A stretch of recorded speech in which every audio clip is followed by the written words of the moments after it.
महारानी एलिजाबेथ द्वितीय ब्रिटेन की सबसे लंबे वक्त तक शासन करने वाली शासक रहीं। एलिजाबेथ ने 70 साल शासन किया। उनके शासनकाल में ब्रिटेन को 15 प्रधानमंत्री मिले। एलिजाबेथ II सिर्फ ब्रिटेन ही नहीं बल्कि 14 और देशों की रानी रहीं। एलिजाबेथ 1952 में अपने पिता जॉर्ज VI की मौत के बाद महारानी बनी थी। तब उनकी उम्र मात्र 25 साल थी। 21 अप्रैल 1926 को क्वीन एलिजाबेथ का जन्म हुआ था। उस वक्त ब्रिटेन में किंग जॉर्ज पंचम का राज था। एलिजाबेथ के पिता किंग जॉर्ज VI भी बाद में ब्रिटेन के राजा बने थे। क्वीन एलिजाबेथ का पूरा नाम एलिजाबेथ अलेक्जेंड्रा मैरी विंडसर था। एलिजाबेथ ने अपने पति ग्रीस और डेनमार्क के राजकुमार फिलिप से 1934 में और फिर 1937 में मुलाकात की।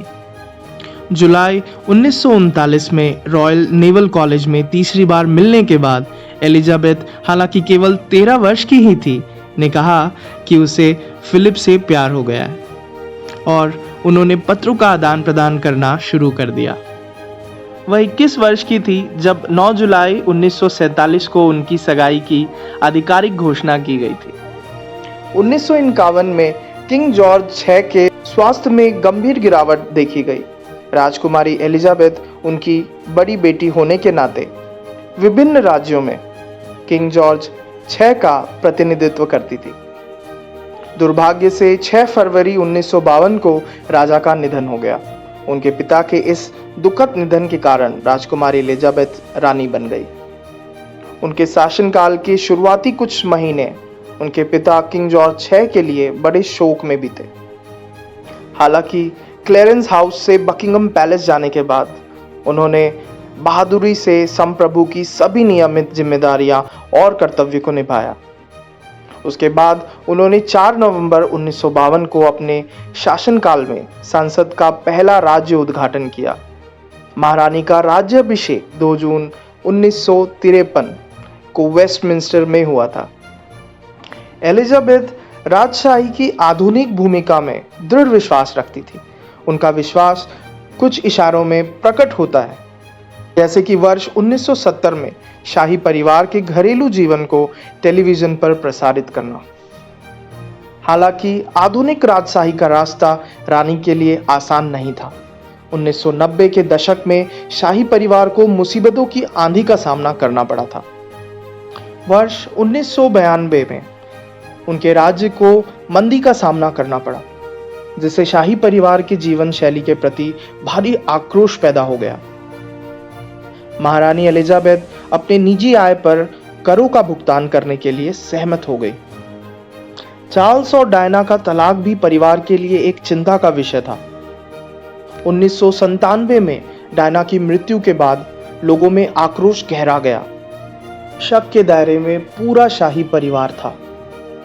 वर्ष 2011 ने शाही परिवार को चार्ल्स और डायना के बड़े बेटे वेल्स के प्रिंस विलियम की कैथरीन मिडलटन से शादी के साथ जश्न मनाने का एक और कारण दिया। वर्ष 2012 महारानी एलिजाबेथ के लिए डायमंड जुबली वर्ष था। वर्ष रानी के लिए सिंहासन के 60 लंबे वर्षों को चिन्हित करता है। वर्ष 2022 महारानी एलिजाबेथ के लिए प्लैटिनम ईयर है। उन्होंने 7 लंबे दशकों तक ब्रिटेन में शासन किया। महारानी के निधन के बाद उनके सबसे बड़े बेटे prince of Wales prince Charles ने अपनी मां के दुखद निधन के तुरंत बाद शासन संभाला। आइए जानते हैं महारानी एलिजाबेथ द्वितीय के बारे में कुछ रोचक बातें। महारानी धारा प्रवाह फ्रेंच बोलती थी। अक्सर दर्शकों और राज्यों की यात्रा के लिए भाषा का उपयोग करती थी। उन्हें कभी भी ट्रांसलेटर की जरूरत नहीं पड़ी। महारानी संवैधानिक इतिहास और कानून में शिक्षित थी। 1953 में उनका राज्याभिषेक इंग्लैंड में सबसे पहले टेलीविजन पर टेलीकास्ट किया गया। एलिजाबेथ II ने कई देशों की यात्रा की है, लेकिन उनके पास पासपोर्ट नहीं है। अपनी विवाह की पोशाक खरीदने के लिए उन्होंने राशन के कूपन का इस्तेमाल किया। क्योंकि इंग्लैंड उन दिनों तंगहाली के दौर से गुजर रहा था। एलिजाबेथ II को कुत्ते पालने का बड़ा शौक था। वो फुर्सत के समय में मिस्ट्री नॉवेल्स पढ़ती थी और उन्हें टीवी पर रेसलिंग देखने का बड़ा शौक था। आज एलिजाबेथ II की कुल निजी संपत्ति $550 मिलियन है। उन्होंने स्कॉटलैंड में अंतिम सांस ली। महारानी को श्रद्धांजलि देने के लिए बकिंगम पैलेस के बाहर बड़ी संख्या में लोग पहुंच रहे हैं। महारानी का अंतिम संस्कार उनके निधन के 10 दिन बाद होगा। इससे पहले उनके ताबूत को बकिंगम पैलेस से वेस्टमिंस्टर के पैलेस तक निधन के 5 दिन बाद औपचारिक मार्ग से ले जाया जाएगा, जहां रानी 3 दिनों के लिए राज्य में लेटी रहेंगी। इस दौरान लोग उनके अंतिम दर्शन कर सकेंगे। यह स्थल प्रतिदिन 23 घंटे तक खुला रहेगा।